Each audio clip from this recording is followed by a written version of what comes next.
That was almost professional. All right. This is a change of pace. Yes, explain. Explain! 'Cause I don't know. I don't know. Well, since I have been on pseudo vacation, staycation type thing, with just some days off, I decided to play a bunch of games that I had gotten for free because I think they're both Epic, or I think a bunch of Epic stuff I had just from weeks past. But I was curious to actually get into them, and so as I was experimenting with them, I just thought, well, I might as well record it just in case it turns out to be interesting. And this is one that was interesting. I don't exactly know how to describe it, other than the plot I don't yet know much about. My first thought was imagine Tron in East Germany, which that alone sounds interesting, but then as I kept playing it, that seemed to sort of take a back seat. Like, I'm not sure that's an accurate description. That's how it sounded from like the first hour or like the first 30 minutes. That was definitely the heavy vibe I was getting. And then it goes completely different after that. So I have no clue. I did not play this more than like an hour, so I don't know if they bring that plot back or if that was just a tease and then it never goes anywhere. But on the actual gameplay level, I would say if you could combine Bioshock with Amnesia, you'd get something close to this. And I think maybe you'll see... So it's a bit of a horror-ish? Not exactly. Sort of creepy, atmospheric, but not exactly scary. See, and that's a kind of a Lovecraftian... It has more of an Amnesia's gameplay style where it's like puzzles and... well, mostly, yeah, it's like puzzles. And they're a little bit... They're kind of antiquated puzzles like the first Amnesia game. Like, they're kind of old school. One of them is literally... I mean, we'll get to it, I guess, but I could spoil that. You get to a door you can't open because the bolt is rusted, so you have to go into a conveniently located chemistry lab that was right next door, which just so happens to have on the screen, or on like the little chalkboard, here's how you create this acid, and it's good for treating rust. And I was like, okay. It's a little bit oversimplified in terms of the puzzles, but it was still very Amnesia-esque. We've missed the beginning of this. I should hasten to clarify that this is pre-recorded. I think I probably already mentioned that, but so we're reacting in the second hand, but I still sort of remember some of the things I wanted to say. What I will say is it also is pretty obviously indie. Not that that's a bad thing. What gives you those obvious vibes? It's just a little bit like, okay, I'm pretty sure this was made in like Unreal or one of the game engines that are... I don't exactly know how I would clarify that. Other than that, just there's a vibe. No, like there's voice acting, which we're not really hearing, which is passable, but not like stellar. Like, I don't think these are professional voice actors. These are probably people who worked on the game. And again, no shade to them. That's fine. Yeah, it's not. However, it's not embarrassing. Like, oh gosh, this guy doesn't know what he's doing. They're perfectly competent, but it is totally good with amateur voice actors. But my roommate in university was an amateur voice actor, and he was terrible. I don't remember. Okay. Like, he did a few anime shows, and it was really bad. Like, it was like I was in the room at one point, and I was going, because he was like practicing for something before he actually went in to record it in the session, and I just went, I think you should stop. I think you should stop. Now, we missed the title card, which is explaining this is in 1989 in East Germany, so the wall's about to fall. Apparently, that was the news thing that's on the screen right now. And here's how you know it's an Amnesia game, or Amnesia-ish, is the physics is one of the things that gives it away. So you can pick stuff up and chuck it, which you'll see me enjoying for a minute here. So I don't mean to be rude and be like, it's clearly an indie game, as if that's like a bad thing. But it is an indie game, clearly, which I think is, fine. One thing I do kind of wish I didn't explain fully. I don't know why. I thought I would remember more of this than I am. Picking up a vase. What's happening? I think basically this part, you're literally just I'm just testing enjoying the physics engine. Yeah. Because they all the signs and things are in German, and there's like the building we go into is some German technology company. But then the main character and the person, I think it's implied that it's like we're either a married person or a partner type relationship where are both English speaking. So there's a part of me that's like, I almost wish, because I don't yet know if the plot is like they're actually Americans or British or whatever. But I don't know. Perhaps it would have been more immersive had everything been in German rather than having all the signs and things be in German, but then all the dialogue is in English. Yeah. We're not really able to hear this, but the radio is German radio stuff.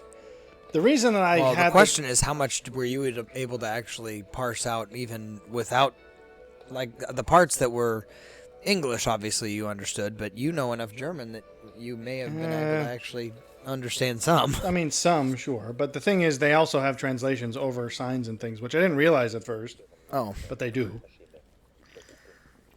So, I don't know. I think there's a couple points where I deliberately hold on the screen because I knew I would try to decipher it. But the reason why I had this whole Tron thing, which may or may not be the actual plot, is we work for some German computer company, and there is talk of some kind of program, quote, we were working on. And the reason why there's an emergency is basically at least this is what I could glean before the plot took a complete 180 and I'm left a little bit uncertain. It seemed as though they're saying we're on the communist side of the border. The wall is about to fall, which means we were essentially, the company was deliberately placed in East Berlin because of a lack of moral oversight, you could say. So now it's like, okay, yeah, the West is coming in to enforce morality on us. Okay. At least that's what it kind of sounds like. So I have absolutely no clue because, again... So I understand now the Bioshock kind of... Yeah, Bioshock meets Amnesia and potentially Soviet Tron, but not for sure. Soviet Tron. But if that's not a better version of if that's not an interesting elevator pitch, then I don't know what Tron. it is. Yeah, here's some sci-fi dialogue that doesn't make any actual sense. Yeah, tangent resonance. That's a thing. I studied physics. I definitely know what those words mean independently. But we'll get to the point where I was like, oh, it's majorly Tron, but then it may or may not be majorly Tron. It's a bit strange, but in some ways that's what made it interesting. If she hops on a bike that has wheels that light up, that's for sure. Well, okay, that would be I was joking. Plainly obvious. But the reason... So I played 2 games that I pre-recorded. I don't know if we'll get to both of them. I wanted to do this one first just because it was the one that interested me more. The other game, it's a bit of an interesting case of the first game, because actually this was the second one I did. The first one was a little bit more, I guess you might say, polished. It seemed a bit more tightly designed. Like, I don't know if the studio that made it had more experience doing games than the people who made this. But it didn't grab me as much as this one, because as much as this one's a little bit clumsy, low budget seems kind of insulting. No, I wouldn't even say that, because that's harsher than I mean to be. It's definitely... You feel like low budget is kinder? Well, because it's not a reflection on the competency. Clumsy is a reflection of, like, you just didn't do it well, whereas low budget means you did the best you could with what you had. And that's what I'd say this is. It's like, it's a simple stuff, but they made it far more compelling just because everything's a little bit more weird and interesting. Like, again, if you told me cross Bioshock with Amnesia with a plot like Soviet Tron, I'd be like, okay, that's at the very least an interesting pitch. Focus, Nora. Focus. I wonder if we could spare slightly more volume. Oh, nope. Can't because I dropped the remote. Yes, Walter, that's the guy we're looking for. And we're looking in this spooky, mysterious building. I also don't know how loud this even was, so I don't know if this...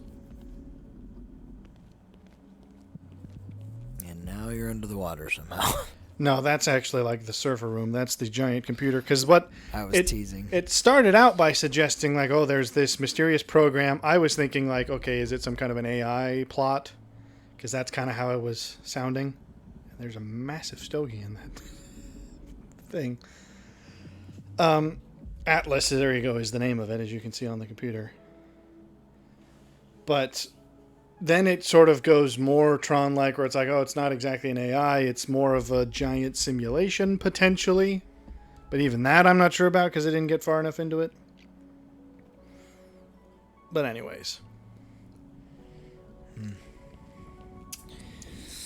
I don't play. I think a part of it with me playing all these indie games is I would have to get an actual built-out computer first, because even rudimentary games that I have that I've like played this on probably my wouldn't. Baseline computer is really bad. Like, it chugs real hard. Oh, here's the giant. See, like this alone, even this intro, I was like, okay. Because, I mean, perhaps I have just an interest in Cold War, sort of. That plot alone is interesting, and then you add some sci-fi-ishness. Sure. Found the machine and archive.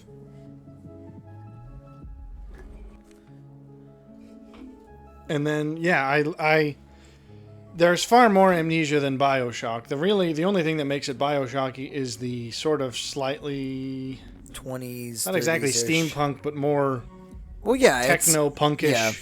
And there is at least combat of a type.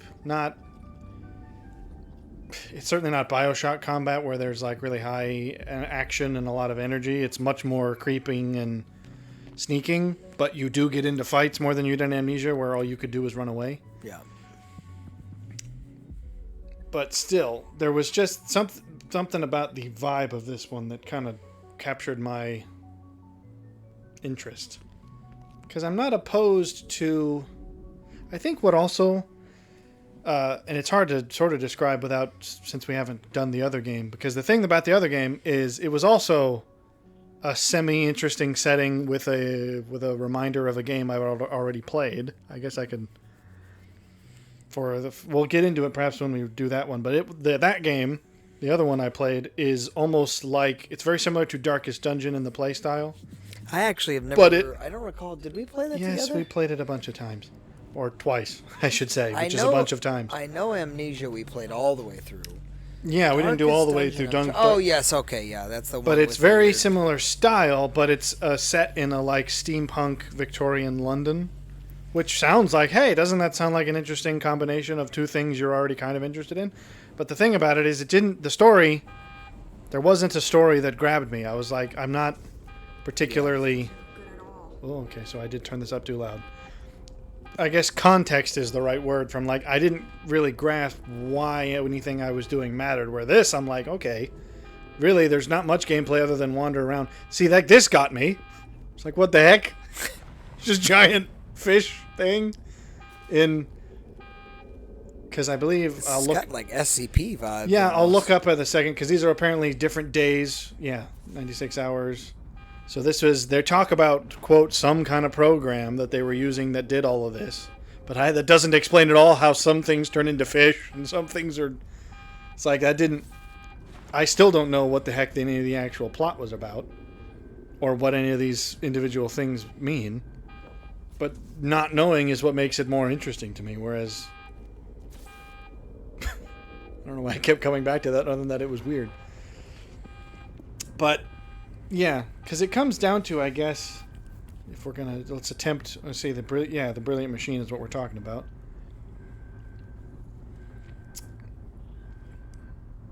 Body was contorted, skin was rearranged, so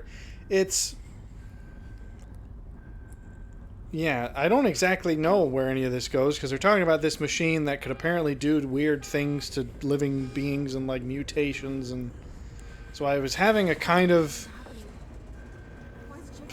At first, I was thinking of a kind of Terminator-ish computers. Terminator-ish. Not in terms of plot, but like there's some sort of an AI type thing that's being developed, and it's genetic mutation and all sorts of different ideas. But then there's a slight Tronishness, and then it completely, takes a backstage. So I still don't know what's what. But attempting to sound slightly more sophisticated than I probably should.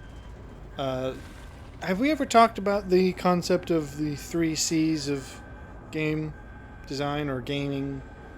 Like what? No, I what mean what people the 3 enjoy? C's is a concept that is used in a lot of other things as far as an acronym, but I don't know that I've ever specifically heard it with. So I don't know if Yahtzee is the one who created it, but he was the first person I ever heard talk about it. But essentially, the argument being, there's 3 reasons that you play a game, and he calls them context, challenge, and catharsis. And it's basically, there's games, context games are games where you're just interested in like the story or the world or what's happening. Yeah, that was more Bioshock. That's more that. I found it more like this, where it's like the actual gameplay is, for the most part, at least for this first episode, just wandering around. Yeah. But because it's an interesting place to wander around, it's still interesting to me. Some people might not think that way, because there's like challenge is another kind of gameplay, which is very much game focused. Like, I'm not a fan of fighting games, but that would be a heavy challenge orientated thing. Well, here we go. Yeah. Willkommen in Abschnitt 2 der ESE-Anlage. I think, yeah, Abschnitt 2, I don't know what Abschnitt means. Schnitt means piece. Abschnitt might mean something like that. Every colleague is something a Schutzhelm. I'm assuming helmet, some kind of like a safety helmet. Probably nicht einhalten diese ist mit sofortiger Kündigung zu rechnen. Unbefugten ist der Zutritt untersagt. I don't actually know what most of that means. Something I know about oversight, and then the wear. Yeah, every colleague is given some kind of a helmet to talking to wear. Bei nicht einhalten. By closing time. By Nicht einhalten dieser Schutz. Mal something. No. You're done. Apparently, I gave up even in the actual recording. I'm not. German's an interesting one where it's like I can grasp like 60% of a sentence if you give me the time. But that's not enough to be like, oh yeah, I can just understand what people are saying. Well, but people talk, obviously, and write differently. I mean, when people write, they're going to use very articulate and albeit maybe, what's the word for it? The wording may be more commonplace when they're speaking to you versus when they're actually writing something down. Zutritt verboten. There you go. That one I know. No, or like no access, or access forbidden technically. Nor authorized FKE Mitarbeiter. See, that's strictly speaking, that just literally means like coworker, someone who literally works with you is what that. But I assume that means employees probably. Because you wouldn't say co-workers, like only co-workers allowed. All right, here's where the Tronishness comes in. You did it. You brilliant idiot. He entered the machine, is what they're saying here. So I'm thinking, okay, is it a Tron thing? Are we going to go into some kind of a computer world? And that may or may not still be the case. But it's definitely not Tronish in the aesthetic or the... Because the simulation or whatever it is that we enter is not at all like that. But still, this is as far as I got that actually had any plot at me, because the rest of this footage is the more puzzly aspect. But in any case, Tron set in Soviet Russia would still be an interesting, or I guess Soviet Germany. Would still be an interesting sell, if you ask me.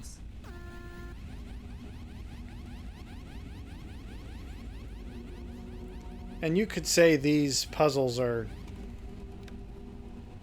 they're about a few steps above an adventure game type puzzle, which that sounds harsh, and perhaps is deservedly harsh, because adventure games don't have great reputations for having actually decent puzzles. Some of them are this kind of like, flashing thing, push that button. But still, I'm willing to get over it, if only just because again, like I said, I'm more of a context person when it comes to games. So the actual challenge element of like, oh, I want to feel clever for filling something out. It's like, all it has to do is be something that is Now get me the hell out of here. some kind of metering device that feeds the story as it goes. Alright. This feels weird now. All right. So this is where the Tronish plot disappears, and I don't know, and this is all that I got from it, but You're what, floating? we're falling? about to do whatever the previous guy did, which is Okay. quotably entering the machine. Now, as to for what that actually means, I have yet to go far enough into the game We're to know being what. probed. They're probing us. I will say this sequence had an interesting. You can't really hear it because the audio was interestingly well done for a kind of odd sci-fi hypno sequence. That's something I guess we're not exactly getting. But I guess So- what should I finish the? What was the other C of the game? Oh, so the Context, catharsis is the. It's more of a. It's similar to solving challenge, problems but you not already as have. it's not as substantial as challenge, because challenge is the, I guess you could call it a broad thing where it's just, to overcome an obstacle is what challenge means, and that could be any kind of obstacle, whether it's you're in a platforming game or a fighting game or just whatever the challenge is. Beating that is why you want to play it. Catharsis is more of a kind of instantaneous.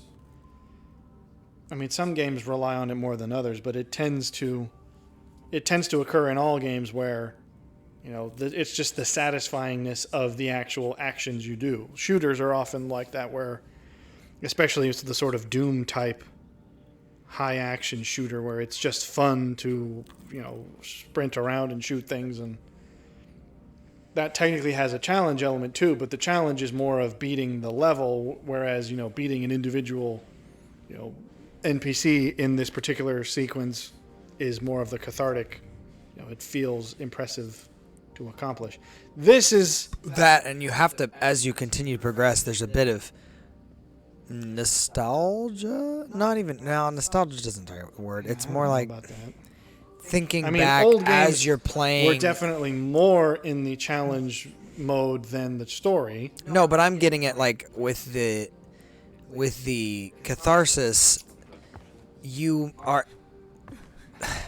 to me, at that point, in my opinion, the difference would be with challenge that the game the preventing actual me from jumping the off to my actual death. success over and above the challenge would be Well, it's success more in the important. moment to moment. right. So it's like if Versus you manage catharsis to- is like If you manage I'm to moving dodge on one to the guy next and thing. shoot the other one, and then reload just in time to get the last guy before he gets you, it's like that's cathartic. Right, Because exactly. it's not it's just it's a bit John Wick like, where it's like it Right. was satisfying to be able to pull off that combination of moves in exactly the right frame, whereas the challenge is more beating the actual level or the whatever. It depends entirely on the game to game, but I would say I'm definitely more in the context than any of the others. I don't know if you would say I that. think I'm more. I'm not as fond I would of, say that I'm still probably context first, but I don't know that I'm as squarely context as you are. What I'm I would primarily say, these days, especially what I would say is catharsis drives maybe 60% to the 40, or I mean, reverse that. So it may be 40% of the 100, and then the 60 for mostly context. Because I would say context is certainly the most important. well, so you don't but- it's supposed to be three things. There's three. I don't know. You're gonna say because I don't think you can say there's no challenge. Well, sure, but I don't know that that's the reason I play games. In fact, I find when it becomes such a challenge that Well, I... no, challenge doesn't mean hard. It just means beating the obstacle. It doesn't have to be hard to beat the obstacle. It just means the beating of the obstacle is the primary object. Here's some trippy. From what all I can gather, this sort of gray, black and white office or whatever the heck we're in is whatever I guess the simulation or the program is. It's not at all clear as far as I got in the game. And if you think that the screen is a little bit too dark, you're probably right. I remember not knowing how to get out of here for the first part. That's the kind of stuff, though. That's a good example. Like I prefer either a story or catharsis, but at the point that I stop being able to focus on the actual game because of the fact that gameplay is too hard. Okay, but you're taking the wrong approach because challenge does not mean hard. Challenge just means thing to do. Of course not. Thing to beat, obstacle to overcome. That doesn't mean that it has to be difficult to overcome it, but the satisfaction comes from beating the challenge. You know, whether that be the game as a whole or beating, you know, a specific level or doing a specific... I mean, I guess perhaps the best way to describe it would be in examples, and I'm not sure that I'm well versed enough to give any. I mean, I'd say anything that has a strong story is going to obviously be more contextual. But then again, no game solidly lies in one versus any other. You're going to have at least a combo of some, because you can't have a pure context story because that's just a book or a movie at that point because you have no input. Sure. Now, as for what happens, I have no clue why I'm going so violent with the mouse right now. Now, when it goes back to black or to not black and white, I don't yet know, because I haven't gotten far enough in the game, whether these sequences are us being out of the machine, given that there is, like, it looks like there's some kind of a giant portal we might have come out of. I think the reason I hung on that so long is because that isn't actually what that says. Because zur Präsentation just means to the presentation, not to the machine. And I think the reason I'm holding on it so long is I did actually Google it to make sure. I guess that's more of a broad translation than a literal translation, which is a valid enough. Well, and way I to don't go know about that it. that's the kind of stuff that that's probably the first thing that they're going to drop off is any sort of like exacting when it comes to using a different language. They're going to get I don't know, because that far may or enough may into not the even story, be. I This mean- may or may not even be a German studio, or I don't know. I suppose that's true, but But I'm just so yeah, I have no clue whether or not this part of the game, or I guess this is the rest of the game that I did in this episode, is if this is the real world. Like, did we go into the machine and then we've come out sometime in the future? That was what I predicted at first, because this looks like we're in the same facility. So I'm thinking, did we go into the machine and it's some kind of a time wibbly wobbliness where we came out of the machine and like more time had passed in the real world than had passed in the machine? But that is yet to be known. I don't know if this is also part of the simulation or if it's not, but still. this reminds me a lot of something I actually would love to get into, but I feel like it's slightly it's certainly dangerous, but B, it's also borderline illegal. What on And earth that are you is- talking about? That is urban exploration. I don't think it's strictly illegal. It's fairly. I think the abandoned properties. I But don't I'm know like what the law abandoned is. malls that have been like overgrown and stuff like that. That's you're know not that supposed it's- to be here. I don't know that. But I don't know that like a foreclosed property isn't a place you're not allowed to ever be. It's just technically you're not allowed to live there. That would be squatting. But don't get ahead of yourself and think that. I paused for a moment because I was like, oh, are they about to introduce combat? Because I'm seeing some kind of a shadow on the wall. And it's not really. It's just an animal or something. Because I freaked out at first. I was like, oh, is this where it becomes Amnesia or / Bioshock-y? Yeah. And the answer was not quite exactly. But yeah, standard stuff. You get a lamp. And then here's another classic Amnesia puzzle. It's like, there's a door, but the valve is off the door, so you got to go find it. Oh, it's over here.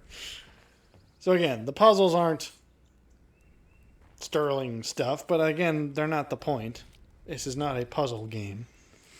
I'm just saying, have you ever considered doing that as far as actual urban exploration? Because I feel like it would be don't know that fascinating. it's- It's just. I don't had a know friend what that what would you gain from it, because unless you could. Well, it's just a cool. Unless it was this like, used to you be could a- actually tell what happened. But most of the time it's like, no, it's just abandoned and no one, that's it. If there was, I'd almost want it to be more of a, I'm not sure, spelunking type of event where you're actually trying to figure out.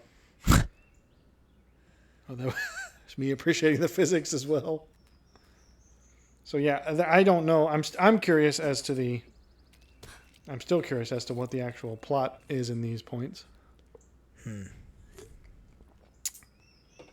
Because I don't. My guess would be we sort of went into the machine and then came out at some point in the future.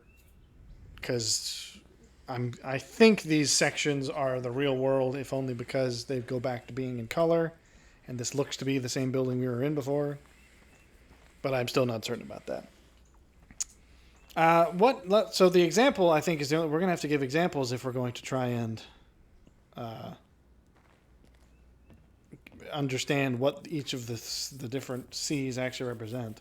This is me attempting to translate again. 10 Examples years of like games we've played within those well, contexts. it's going to have to be, I guess. 10 years of wonder. That's the only one of those I can actually read. All these other words. 10 years Rosendahl and Widerstand. I don't know what either of those mean.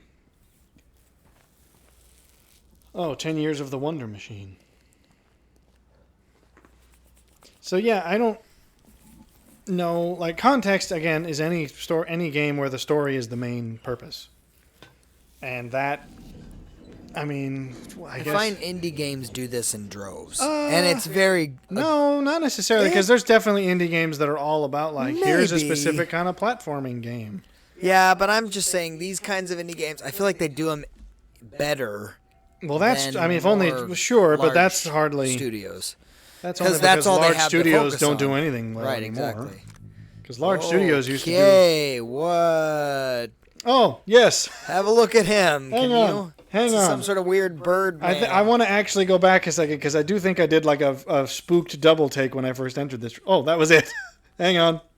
This is going to make it hard on the editing to determine how far back I've gone. But I walked in here and was like, oh, yeah, okay, batteries. Oh, this is fine. What's in here? And I was like, oh, gosh! Yeah. You didn't know that it was a skull? Not at until first. I think I just saw wandered it into the when room because when I you didn't... first wandered in. And I was like, oh, okay, I guess it's getting real. But that's like some sort of weird bird man. No, it's a person. I think they've just been picked clean. I don't. Any game. I'm trying to pick of what's a good story-focused game. I don't know if you ever played this. The Walking Dead Telltale games, I'd say, just picking out of a hat, are a good example of a story-focused thing because there's almost no gameplay to those, other than make choices that affect the story. I mean, there's technically you could call it. Oh, there's the introduction to the actual combat, which we'll get into. So some kind of rogue robots. So it's a little bit Terminator-y. Terminator meets Tron, I suppose. But did you ever play or did I ever show you the Telltale adventure games?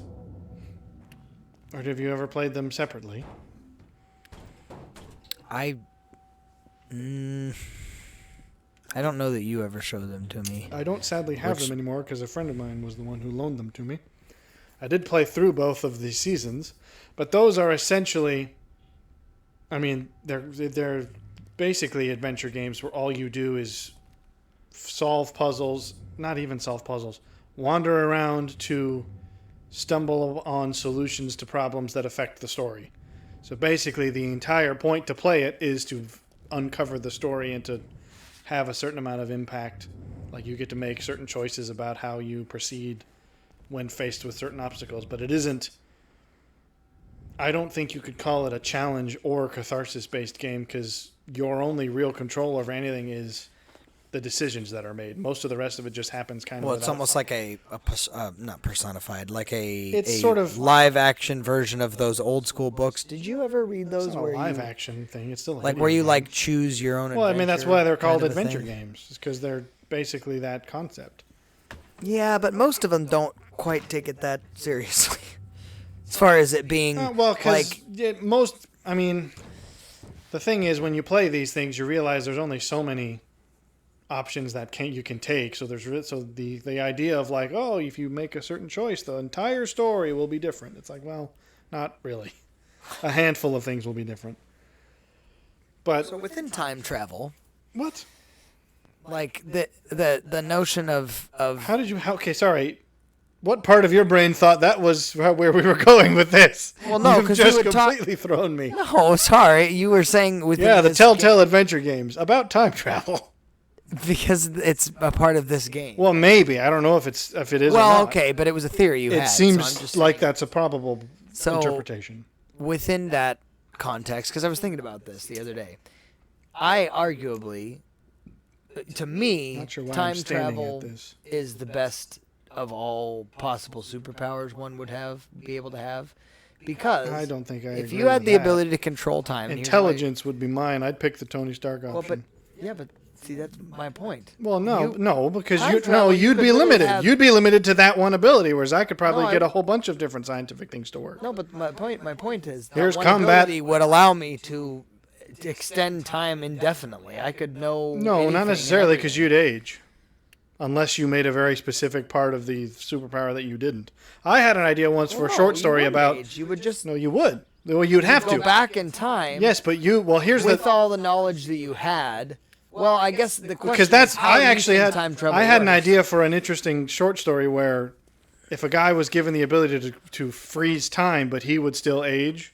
So it's essentially like every time you freeze a given moment, you are still aging at a normal human rate, but time around you is freezing. So you would be visibly aging. I mean, maybe not visibly, but you would be, because even if it was like, okay, 5 minutes here or there, that's not going to make a difference. But like, I know if I had the ability, I'd be like, I'm just going to freeze here and I'm going to spend like an entire day just doing something else. Like I'm in the middle of a stressful moment. I'm going to pause here, go home, basically treat it like I've got a free weekend, then come back and go back to work. Here's where combat sort of gets teased, but not really. So these are the main enemies that we will end up facing, are these weird robot things. But these ones end up getting killed by a plot device. So maybe you could argue that's like, well, if you go back in time, you wouldn't age. But if you had that ability, it seems like you'd have to have some caveat. Here's our Atlas character, the guy who is our voiceover companion, who may or may not be evil. I don't actually have any reason to believe he will be evil, but he is the guy who just sort of appears, gives us some direction. Here's the conveniently located chemistry lab that'll be part of the next puzzle. So this is what I suppose the biggest question mark is. But how also, you you're think- implying how that, you like, think well, if I time just had travel more works. time to do something, I'd understand it. I'm like, I don't think that's how understanding things works. You could Sure be it like, is. no, Time is the because is the intelligence, ultimate- your IQ is well, okay, your ability to capacity gain for knowledge. learning. Yes, So obviously. the idea that, well, more time means I'll eventually learn, I'm like, not if it's something that is simply beyond you. I think that there are things like complexity that. Just ultimately, time to me is the great equalizer. Because don't if you, yes, agree. 100%. You may be able to pick up on something faster than I would, or vice versa. But if time was not a factor, it would be I think just, there's two. No, I'm more deterministic than that. I think there's simply things you're not capable of grasping because they're beyond your understanding. Because it's Well, not. I You're mean, describing basically spiritually, knowledge. Like the sure. more you know of a thing, but that doesn't mean the more you know of a thing, the more you'll understand it. Because essentially, you could argue, maybe I'm not even sure that this would be truth. That if you had more time, you could just memorize a lot of stuff. well, yeah. But I'm not even sure that would work, because I think you'd eventually run Like- into an issue where no matter how much time you spend memorizing a thing, other things are just going to get lost in that time. Like, I think your capacity, your memory is probably a fixed thing. Sure, I wouldn't say that you would be able to change that. I'm just saying. Here's how no lab stores their stuff ever that I'm aware of. The Just giant vending so- machines full of chemical bottles. I've made this argument before. I think this is So, me Googling what apatite is, because it's look apparently a at- kind of stone. look Don't at, know why it's in liquid form here, but within the context of like an actual fight sequence. People have said to me all the time when I say time travel is like the ultimate superpower, they'd be like, yeah, but it's not helpful for any sort of actual crime fighting. Sure it is.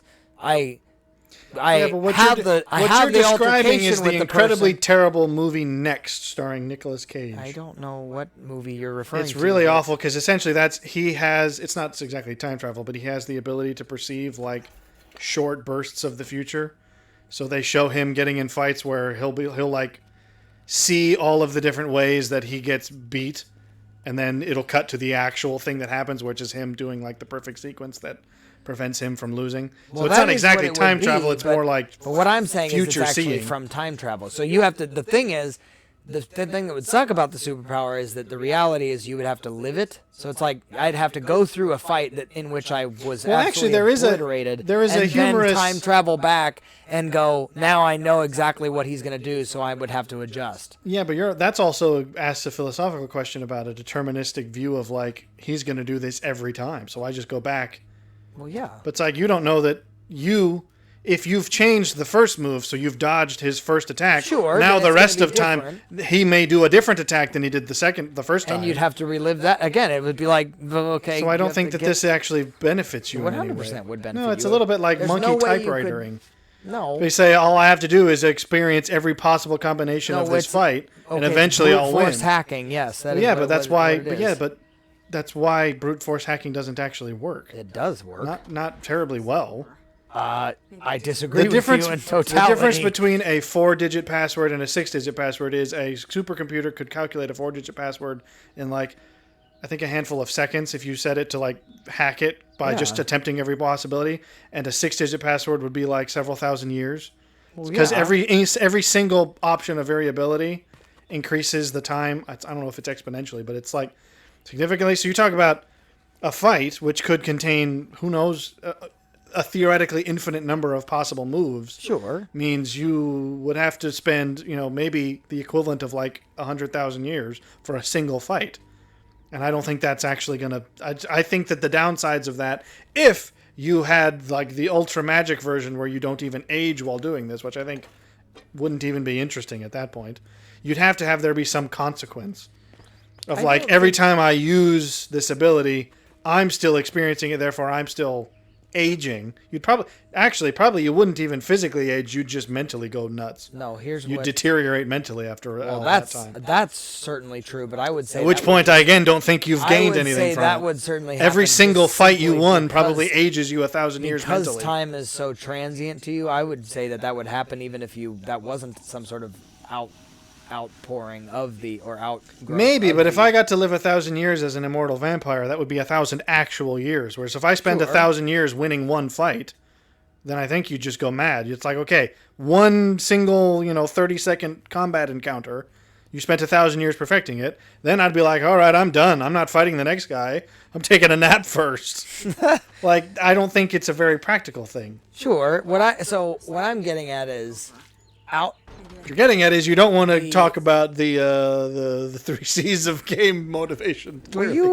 we already Did we? talked about this to most I was trying to give degree. examples of the different games, and then you started asking about time travel, which was interesting. Well, because you had just mentioned it, and I thought... Did I? Had some- I was saying It that was that may one or of may your not be the theories. explanation. It was one of your theories. Pistol rounds. I don't actually get a pistol for a while, but this is when I'm the gonna end with amnesia-ness this. occurs to You me because I can you actually throw a barrel. We can jump back onto whatever topic you were talking about in just a minute, but Can we? I don't think I we'll was get there. meaning within time travel, I wouldn't. I think the Want qualifier. it. Let me finish. The qualifier would be, to me, it wouldn't be age. It would be or you insanity. you would have to leave time and enter time at the exact That is same not moment. time travel. That's almost interdimensional hopping at that Yeah, point. but that would be. I mean, to me, that makes time travel far. It actually. And puts if you time were to travel do it in that the way, risk. if you actually were to do it Because that then way, you would I'd say see you'd be yourself. guaranteeing you're aging because you're leaving time, which means something. The part of you that leaves time, still has to have some form of. Because the thing is, the moment you left time, you wouldn't be able to do anything. If you truly were outside of time yourself, because time is, if there can be a definition of time, it's a quantification of change. Okay. So you're saying, if you're going to leave time and re-enter it, you still have to be subject to maybe not the universal time scale, but you're subject to now some separate time scale. I don't. But see, that's Because why- otherwise you'd be incapable of of changing. Because otherwise, literally, the only thing that makes things not static is the passage of time. You can only move because in one moment Yes, you're in one so in position, other words, and in the another person- moment you're in another. The person that re-enters the time frame You'd be leaving. that you just left has a new perspective on the past that just occurred. Yes, that's true. That isn't what I was saying, but sure. Like, in other words, like if I have gone back in time because I've just experienced a moment, like let's say that's the last 30 minutes. I've just experienced the last 30 minutes and I have one perspective on it, but I want to change that, so I'm going to go back those 30 minutes and then come back in having changed those 30 minutes. I'm going to obviously re-enter the time stream in a context that I actually don't think that's how that would work. I think if you jumped back 30 minutes, you'd have to relive all 30 minutes. You couldn't. Right. Well, yeah. So that, but again, well, you'd have to come back in exactly when you left. Meaning, well, no, because if you went back 30 minutes now, you'd have to go back. you couldn't leave. You couldn't see yourself. In other words, because if I went back, I would see my own self. So I'd have to. No, make well, I think adjustments the argument is you'd inhabit your old self. Is what the idea would be. You'd jump back to the previous point you were at. Well, I suppose that's one. Otherwise, you'd version of literally be time just travel. like sort of dimension hopping, where you become a sort of observer in the universe you're not in.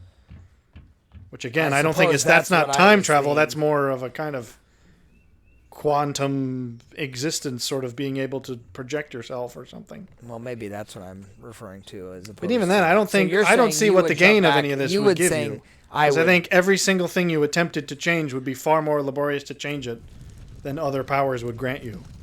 Like again, It you would could be win every devious, fight, but you would take sure. you maybe 1,000 years to try it. Sure. Which means every single day is like 100,000 years for you. If you're, let's say, you're using this to try and be a Well, vigilante, yeah, that's why it's like every fight is godlike. thousands I mean, of years. Sure. I think you'd be insane within the first half hour I agree. of actual time. At which point, I don't think you would gain anything from it. I think it would kill you sooner than it did you any good. Well, that's why you would have to be rather prudent on when you used time travel, sure. Because I mean, it's like you could go Yeah, back but see, and change certain you have to be things. so prudent that I think the cost of doing anything at all would outweigh any benefit Well, it but could see, give you. my dimension hopping concept actually allows you to pass time past your own existence. Does that make sense? If time travel could do that Time too. tra- If you no. just choose like I'm going to travel into the future. or into the past. What I'm saying is like Well, sure. but We've your- started a your- machine. Your version of I'm time, narrating the plot just so we Your- don't get completely lost in whatever this is. Your time travel concept would only allow me to travel back to as young as I was born. No, Yes. that was what you were describing as No, hopping you- back to your own experience. No, I'm Time saying travel you could were also mean you outside just- of that, just looking at yourself, but you couldn't view, you could not interact with yourself because that would actually break the time.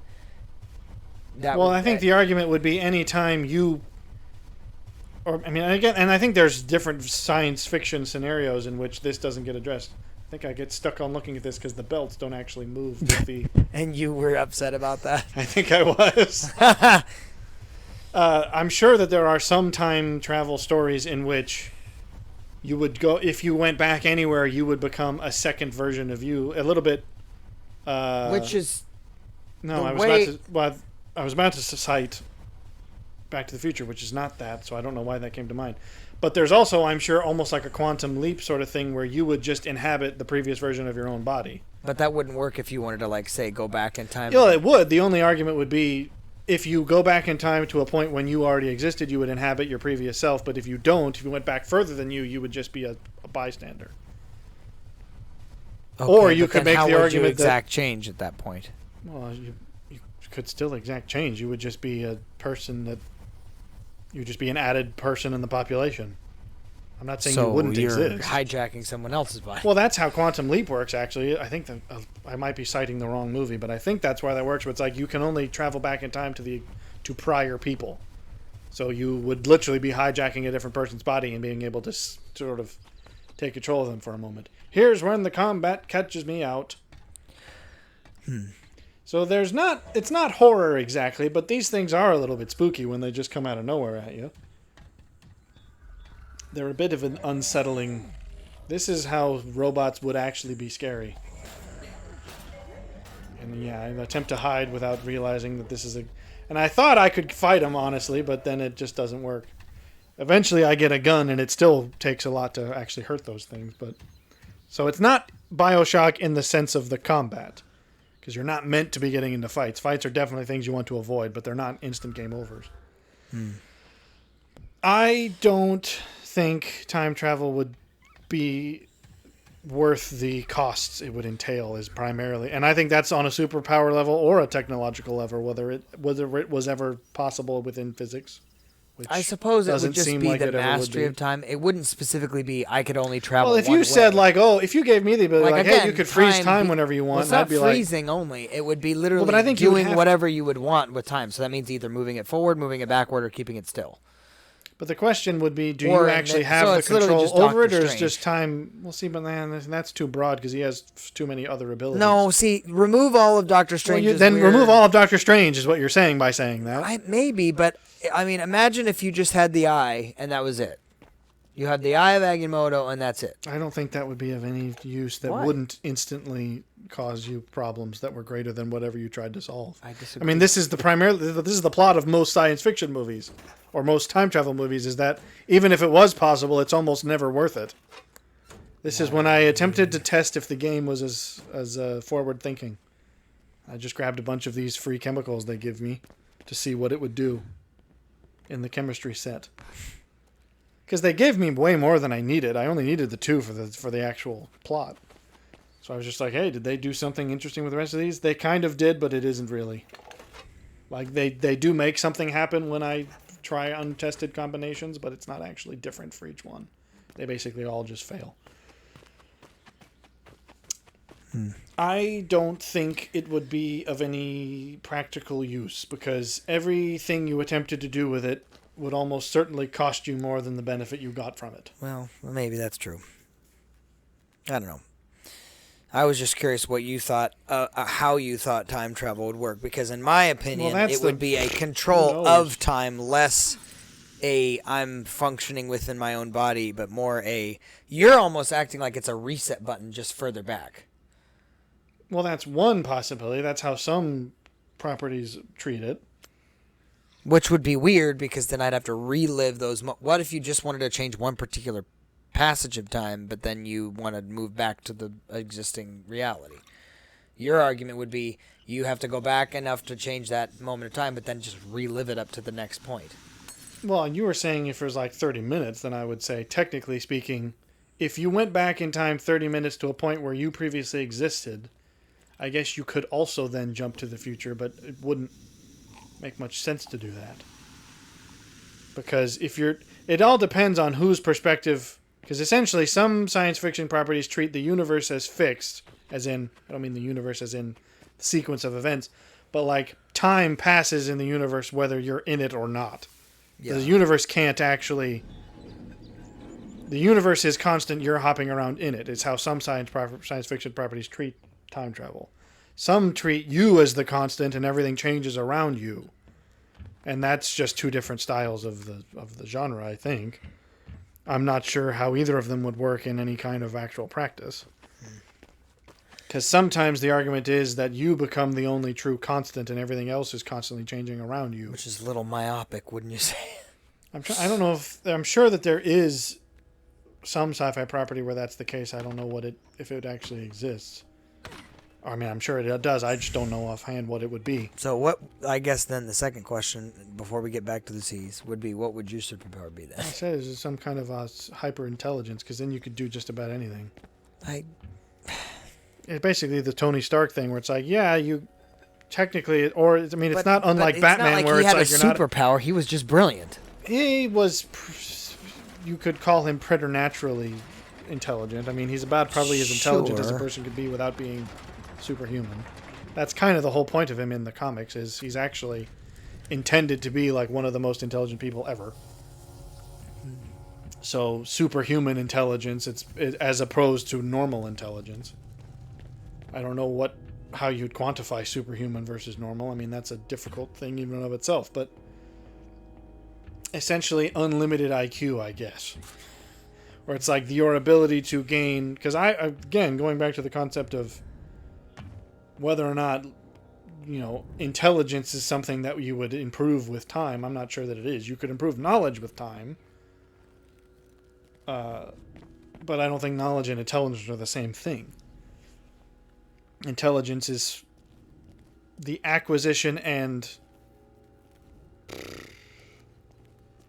it's not just acquiring knowledge, it's also the formulating and understanding so as to bring about new knowledge. It's a synthesis rather than just gaining individual elements. It's being able to. It's a difficult thing to describe. So I'm saying I think that is somewhat fixed. I think you're not going to get any better at a thing you can't do. And I guess that means that I'm taking a somewhat deterministic, like there's just things that are above and beyond you that you can't manage. Well, sure. So that I don't think more time would let you do them. I think so it's like if you were to say unlimited IQ means that there is literally no set of, because I don't, IQ is still a somewhat misunderstood thing within science. I certainly don't understand it exactly, but it's essentially quantifying your capacity to notice and utilize pattern recognition or similar kinds of, not exclusively mathematical, but almost quasi-mathematical, like understanding patterns, applying old concepts to new situations, because that's something that knowledge doesn't always help you with. Sure. Knowledge is simply a knowledge of a thing that is. It doesn't necessarily help you with a thing you haven't encountered before. Or application of Whereas something intelligence is the ability to say, okay, based on previous experience, I could apply this, technique that didn't exclusively deal with this scenario, but was close enough that I could use it and maybe learn a different thing from it. We've just completely bypassed the... this is when I realized that those things are not actually that hard to avoid. I attempted the amnesia trick of just throwing a barrel at them, and it didn't really work, but you can also just outrun them. So I guess I have no clue what superhuman intelligence would look like, but essentially anything you attempted to learn you would without much difficulty. Because I do... So you want to be Neo in the Matrix. Well, just plug it in. That put it in my brain. that implies that it happens almost externally, whereas this would be more of just genuinely. You would still have to do the learning, but you wouldn't. Capacity wouldn't be. Yeah, you wouldn't run out of mental power, because that's another thing we don't quite grasp. Is to is there a limit to what you can remember or the concepts you can understand, or you would argue, yes. Is there such a thing as a limit to IQ? I don't know if. That's a very non-humanistic perspective to say that there is some sort of limit or no, because I don't think that's... Humanism does not imply that, mankind is capable of literally everything ever. It just implies that... Man is the measure of all. Yeah, but that doesn't mean that he can do everything. That means... I think that's more of a philosophical statement than it is a practical statement. Well, yeah. Everything... Man is the reference for everything, I think, is the same... is what that means. We've already discussed this before. So I don't... I think the idea that anyone could be a genius is just false, because everyone is not a genius. That's certainly true. I agree. And it's a very leftist argument not to bring politics back into it, just to say, full circle. If you just gave everyone equal opportunity or provided them everything they needed, then they would all just become geniuses, because genius is only a matter of societal, basically. Not even that. It's only a matter of, the what's the word I'm looking for? Materials you're provided with. So if you provided anyone with all the learning materials they need, they would become a genius. Well, that's like saying you could give a 5-year-old all the tools he needs to build a house and say he could do it better than the construction guy as long as he had enough time. That's absurd. Well, you're not strictly wrong in that he could spend his whole life doing it. Maybe he would, but... Well, I assure you the materials would have been... it's not the materials that do that. It's the knowledge. It's experience, exactly. But I'm of the opinion, perhaps somewhat cynically, that there is a hard limit for certain people, where it's you're just not capable of learning this. I don't know. And I think that's cynical, but I think it's also based in you just. Well, it's true. I think you just watch some people and go, you're not actually capable of making rational decisions, because. If you were, you'd be making them already. Well, this is my argument with why we can't prevent people from turning in the wrong sections. It's if we have to keep you in a bumper lane, you shouldn't be driving on the road. No, yeah. I'm perhaps a bit skeptical about it, or cynical even, you might say, where it's just, I think that there is... I think people have certain limits that they cannot transcend, yeah. Okay, so back to the Seas. So what game would you say represents the first? I already one? said the Telltale adventure games are all story, pretty much nothing else. Because you apparently never played them. But they're essentially... I mean, I specifically gave The Walking Dead. They made other series than that, but that's what they're most famous for. But it's basically... I have some bad news, though. I think the reason I wanted to get back in here is because I thought there was a door I didn't try, but I think I was wrong about that. Oh, maybe it can't. It's the truth. This city was a Yeah, so I don't know if I can explain them other than that. It's basically all you do is make decisions that affect the plot, and there isn't much true gameplay other than basically QuickTime events. It's like, press this button at the right time to avoid this trap, and then, you got away, and if you didn't do it, then, you didn't get away, and this character's hurt, and now you got to deal with that. It's much more of an adventure, choose-your-own-adventure kind of a thing. I'll tell you more outside. As for challenge, I think... Fighting games, I think, as you said, were a fairly good representation. or 'cause I it's, think a again, lot of it's a task-based thing. a lot of retro games, I mean, I think a lot of them... Right. Even I Less would go story, so far as to more- say, like the old Mario games, yes, they had a story, but that isn't why anyone played. No, for sure. No one cared about saving Princess Peach, really. Any linear gameplay. It's like the challenge was, can I get through the level without dying, or with, collect the special secret things? Well, I think the older arcade games are even a better example. Like for something Yeah, like that's pure- Pac-Man. yeah, where that's it's like basically you have pure some sort of challenge. weird. Yeah, exactly. Yeah, and there's people who still really like Tetris, and I'm like, I do not care much for Tetris because it is literally nothing but challenge. And So I find the such last- things, the- because those things don't ever go anywhere is my main issue with them. And I think Now, in the modern day, the having such ultimate limited C- time means I want to actually finish a game, because then it's like I can move on to the next one. Right. Whereas games that are just, even this has changed my opinion on some role-playing, because I used to like games like Fallout 3 or Skyrim or those types of RPG games. It's like they're fun, but they're designed to not end. Like, Well, yes, yeah, you could they're technically supposed to be time you could sinks. technically beat the story, but then the game itself doesn't actually end because you just wander around do all the other stuff you didn't get to yet. Yeah. And I find I have less patience for such things because I have so little time. And I'm like, I'd rather actually just play a different game that has an ending that feels like I've completed Well, it. that's certainly the balance. Rather than yes. this is just a game I meant to play forever. It depends on why I'm playing the game, I guess. Certain Well, see, story to me it is depends. supposed to take me on a journey. Yeah, and a journey The- has to end. Right, and then, but I mean, RPGs to me is like definitely a nostalgia And thing. they 'cause have it's like story too, but that's not... You're removing, I would argue, Old that RPGs had better stories, I'll say. Well, and 'Cause, old like, RPGs, I Skyrim- feel like sit fairly squarely in the nostalgia or what is it? Not nostalgia. What is it? It's Well, I don't know. That's the well, no, case, but 'cause the they last weren't- C, the Catharsis. catharsis, because it is, because it's How? like what you're doing is Catharsis essentially is- you're inserting yourself into a character. That's not what catharsis... Okay, catharsis is...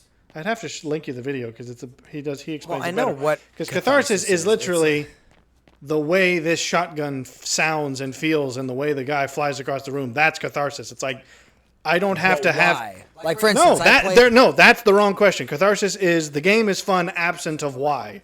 It's literally why do because you? that suggests like Just Cause, and that's not. Yes, that's precisely the appeal of a game like Just Cause. That's actually probably the best example. Is the game is fun just because it's fun. No one cares about the people are story. blowing off steam for a reason. Well, that's what I catharsis want to is. go. Well, that's my point. Catharsis Like, is literally nothing but having fun. You mean catharsis is probably the one thing that video games don't do as well as everything else. Because you could have catharsis literally by crocheting.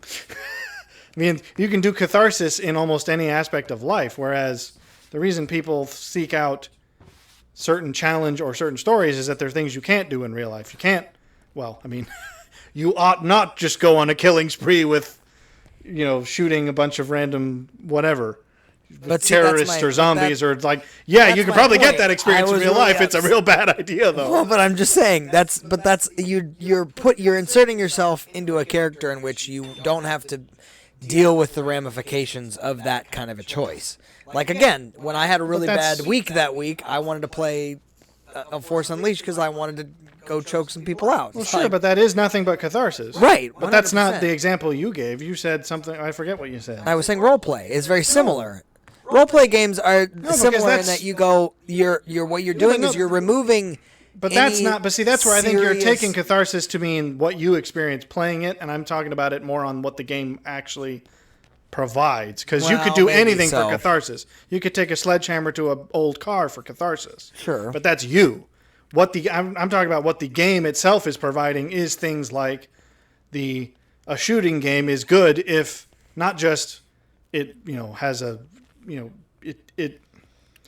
it's difficult to describe what makes it satisfying is another way to describe it. It's like what makes certain games more satisfying than others is just that, well, even the example from, it's like when I said in the last, what was it? I forget the name now, Shadow of War, where it's like, I joked that the Arkham games have the better combat despite being like a 10-year-old series. Right. It's literally the exact same style of combat of press X to attack, Y to counter.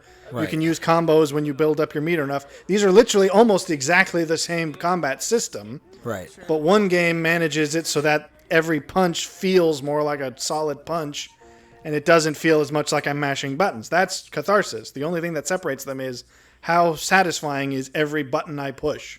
Sure. So a catharsis game would almost be something purely like... I mean, Just Cause is different because Just Cause has challenge and story, but I guess you could argue that most of what it's for is catharsis. Yeah. I would say also something like the Doom games are pretty much purely catharsis, or, I mean, shooters aren't the only things, but they do seem like they're high on the list. Where it's like, why is this on a moment-to-moment level satisfying? Shooting is, I just think, one of those things. I don't know that you could get much catharsis out of, I don't know, puzzles. Because puzzles, I think, would fall into the challenge category. Yeah, it does, yeah. I don't know. I guess then, did we already cover challenge? I guess, yeah. A lot of retro games, I think, are like that because the story wasn't really the main point. What about you take that same context and you apply it to non-video game context? So like tabletop games.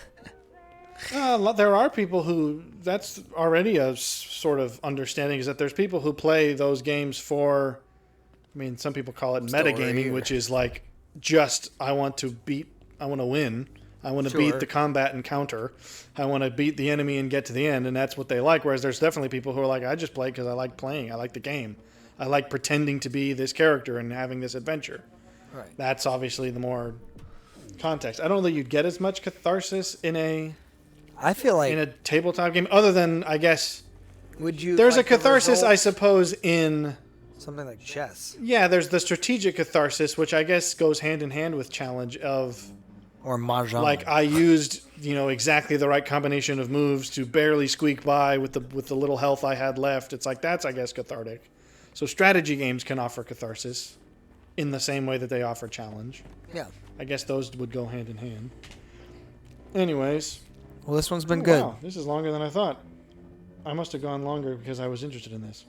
So this is, because there's a whole, well, no, I guess this is almost the end because I'm now going outside the facility. Well, this one has been fruitful. I feel like. Sure. It totally took a different turn, but. I'm sorry, I didn't mean to take it into the weird time travel context. I find time travel stories to be... Is it tired? Hit or miss exclusively because it all depends on, like, you're going to have to create your whole version. This is my idea of how time travel works. It's like, if I don't buy into it, then that's just not going to work. I mean, so your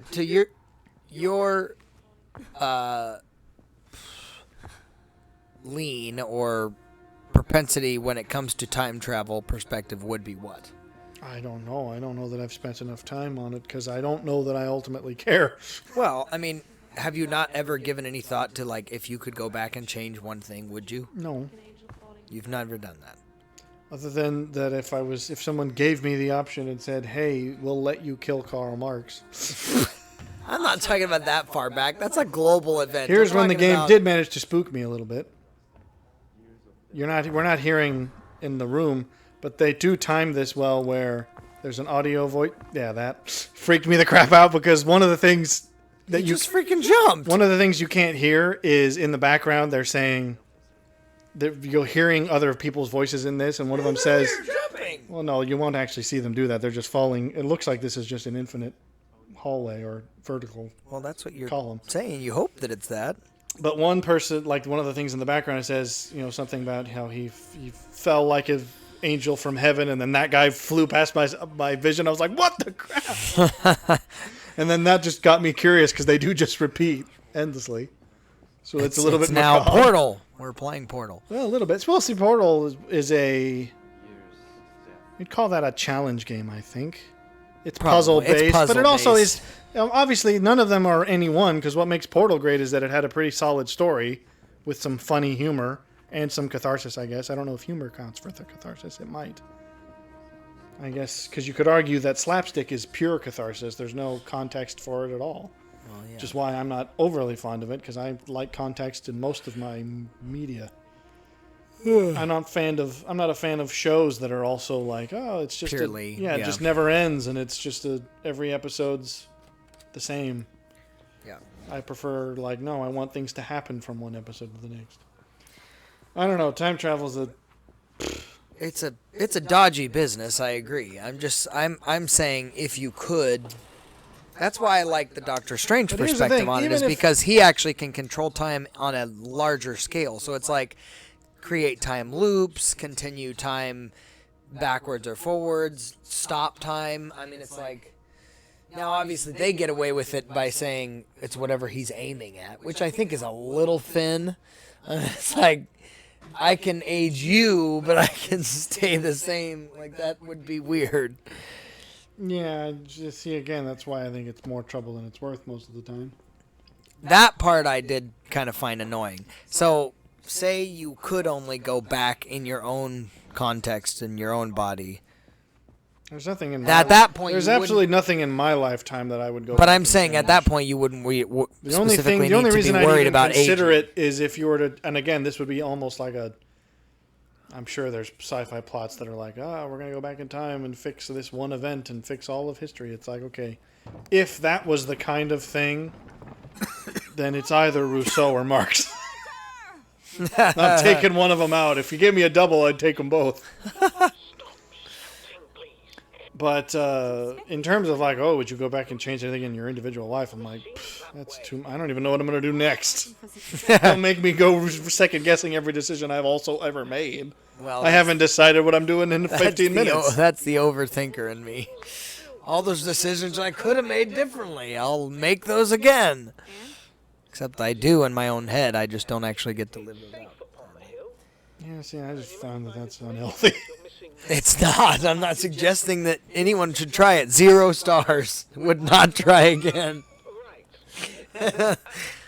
Anyway, well, I agree with you, though, that story arguably is the best. And that's why... as far as sustaining a gameplay... Well, but some people aren't... Some people don't care. Some people are literally just like, I like Mario because I like platforming. I like the challenge of a platforming game. And I'm like, I am not like that, so... See, it comes down to people, though, that like those weird... What's that one why dumb the game arcade was a thing for a reason. People liked going and trying to... But that was... beat the high score or do whatever the goal was. I guess, but I feel like it served the same function that it was supposed to just be a time sink or an escape. Well, yeah, but that's nothing. That's what all games are actually, even if they have a story. Yeah, escapism.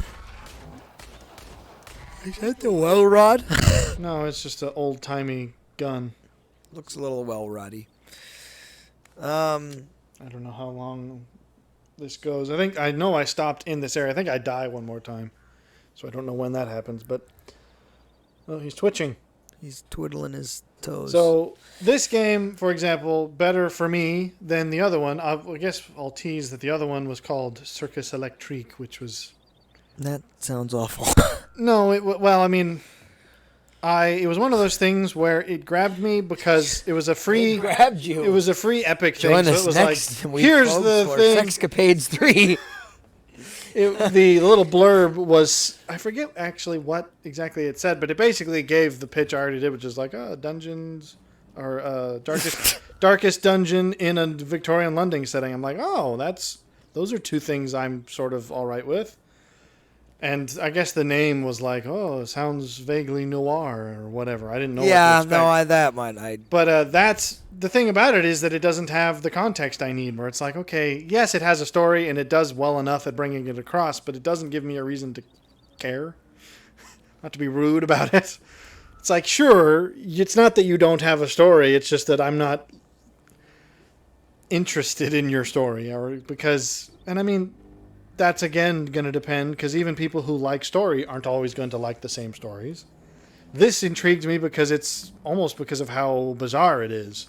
Well, but again, like, that's a it's- user experience question. I mean, You're in as East much Germany as- and now it's Tron, and then you're playing an Amnesia As game. much I'm like, as okay. Steve Jobs is an absolute rear end for making his. What?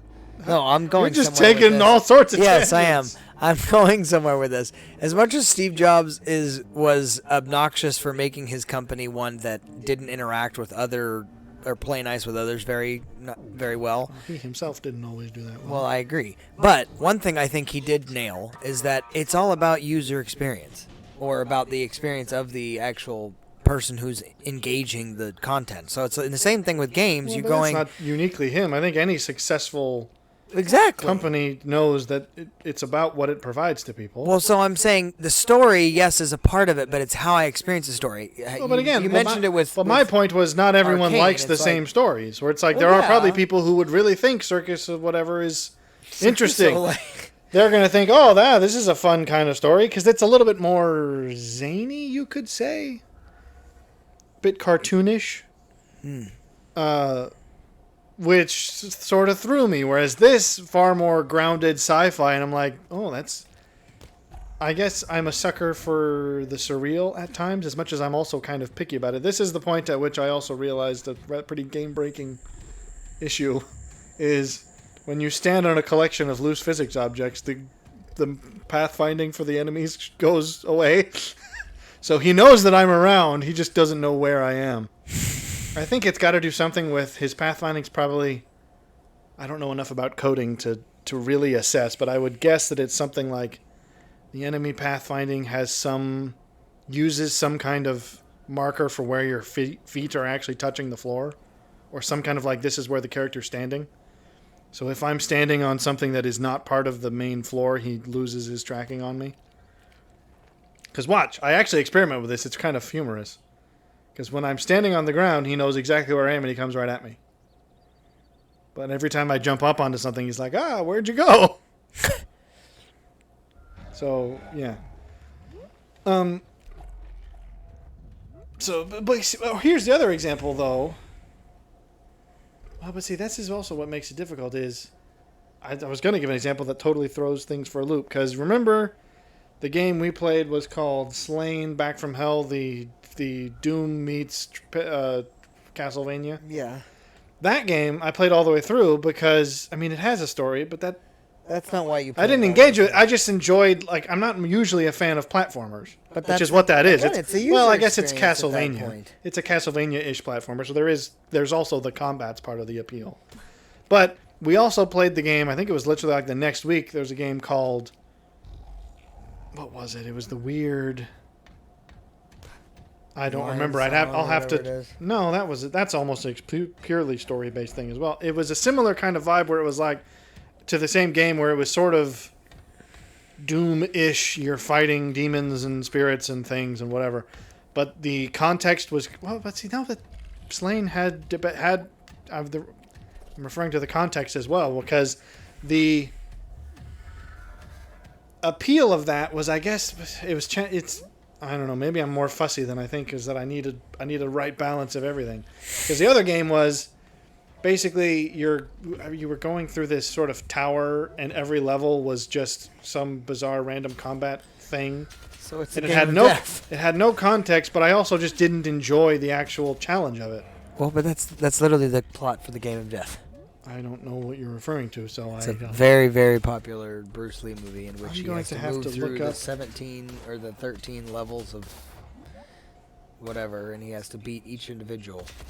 And they all have like different abilities and different specializations. So this is what ends up catching me out is that I've gained the attention of the robot with a gun who does not have the same pathfinding issues as the robots that just wander around and stomp me. Probably because he's picking you off from the Yeah, sky. So he's like, his algorithms, where is his head? It's right there. I just saw it. I'm going to look this up while I've still got some time on the death screen, because I know that I'm pretty sure I stop after this point. Let's see. Where is it? Looking back through the back catalog. What was it called? He wants to make real sure I'm dead, though. He's still shooting. I don't think that. I think that's completely involuntary. There's a head there. There's not much of a corpse left, There's actually. still a head It's just there. a bunch of ground beef. What was the name of the game? Going back. There's head shrapnel there. So here it is. So slain. Slain. A couple of weeks later. I'm a slain medical professional. I'm slain. Did I never upload it? Came off a little more strong Zaddy than I meant. It was called Rising Hell, and it was literally you're in hell. You're trying to fight your way up through this Oh tower, yeah, and that you're gonna. wasn't I didn't like good. that Yeah. because the combat that was all there was. Because I mean, I guess yes, we had an opening cutscene that it said, you've got to fight your way up through the towers, through the 9 levels of hell or whatever, through this tower. So yeah, that's all the context you got. Whereas Slain had slightly more, only slightly though. So I don't think it's the context that makes a difference. It's the fact that the actual challenge of the other one is like it felt meaty. It felt like a fun, like, okay, it's Castlevania. I mean, that's the enemies were interesting. They looked interesting. They were fun to fight. They required different kinds of fighting. Yeah, you had it to was fight them in the right engaging. way. Yeah. Whereas the other one was literally just here's a bunch of things that are shooting projectiles, and these things are charging you, and it feels just. You can use the same exact button the entire time. I'm not a fan of like bullet hell games where it's just Right. there's just people shooting you and you got to dodge the pellets and try to shoot them before they kill you. It's like that's not fun to me Yeah. because there's no. I like I guess a methodical because even when the fun is combat. Well, this will get us. This will be the transition possibly. Is I've been playing TF2 again recently since they fixed the issues with it, which I guess we'll get into a different thing. And that's why is it that I enjoy playing Engineer? And that is because it's far more methodical than just run around shooting things. Because you can certainly play that game by doing nothing but running around shooting things. Yeah. There's whole classes dedicated to running around and shooting things. But I like the more deliberate, and I guess you could say it's nothing but challenge. There's not much story in TF2. There's catharsis, I suppose. Which is why I play medic. How is that cathartic to you? I don't know, being able to go around and be like, I'm a helpful contributing member to this team. You're just using your teammates to console your family issues. Wow. So I'm not opposed to challenge. I guess I just like the right kind of challenge where I still enjoy contemplative strategic challenges more than just I have laser fast reflexes and I'm twitchy. But anyways, we've run out of video to plod through. So I liked this. I might even play more of it, and perhaps we could play it live sometime and do a live reaction. But I don't know. I don't know how long it is. Seems it's an like indie I game. would enjoy it. I mean, it's a decent looking. Yeah, I think it's. I'm intrigued. I mean, obviously, I've been saying the whole time, but the reason I was grabbed by it is because it has an interesting setting. But anyways, I don't have a closing remark, other than time travel's dangerous. yeah, I don't think Do it at time your own travel's risk. worth it, and I would pump my brain full of roids if given the chance. I think he already does. Brain roids. Brain roids. It's called speed. It's my closing remark. Well, if it wasn't illegal.